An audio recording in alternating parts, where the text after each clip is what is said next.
You rolling? What's up, AfroPunk? We're here at the Blender Theater in New York City.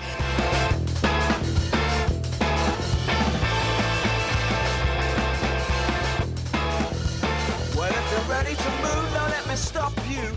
Your show is really crazy, and you on the microphone are just all over it. So what's the activator sound?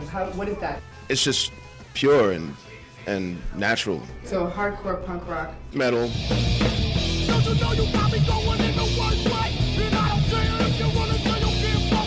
I always broke through myself and get my last breath. Even though I know it's better when I'm black up. What does it mean to you to be AfroPunk?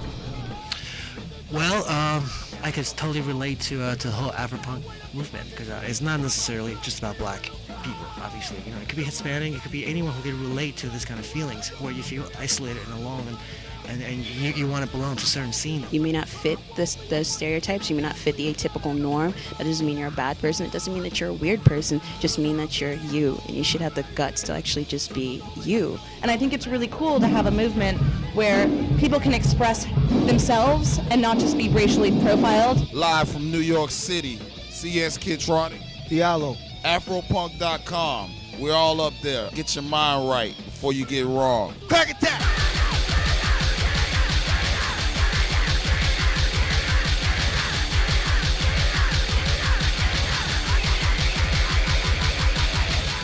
On this tour, I predict in the next 3 days, Somebody will fall.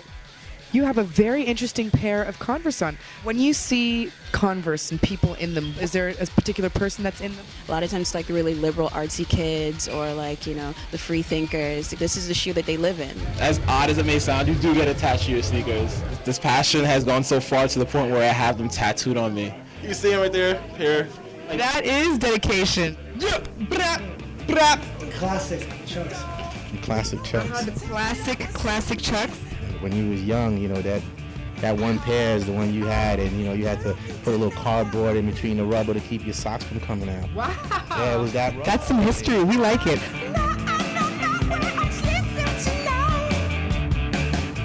Hello, Francis. You guys are from here. Where are you from?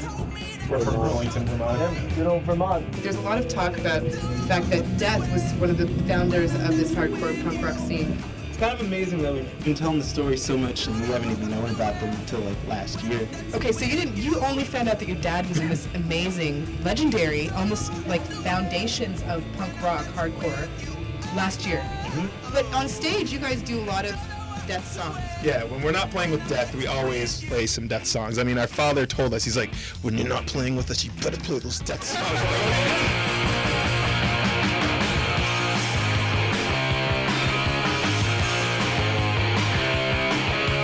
We are in crazy New York. We're checking out my man on the BMX, Cooley, and his boy Jeff. What is it that you do out there? Ground tricks, which is basically flatland. Imagine doing a wheelie spinning with no hands, connecting to it upside down. Just use your mind, go crazy. It's okay. It's possible. It is possible. So what brought you here? I like Saul Williams, and I had him on my show. Like, I think the first time Saul was on television was on the old Chris Rock show. Awesome.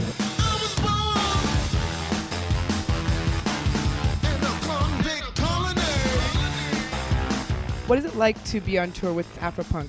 I think that there needs to be some sort of safe haven for specifically people of color or people, you know, who grow up in urban areas who feel like they have to wear a uniform, listen to a particular kind of music, dress a particular kind of way, for them to realize that there's a place where they can go and be and express even more of themselves than they allow themselves. And I think AfroPunk, you know, is that space. Because I know growing up, for me, as long as I stayed within the mode of hip hop and everything, I was cool. But when I started venturing out and listening to other things, suddenly I was weird.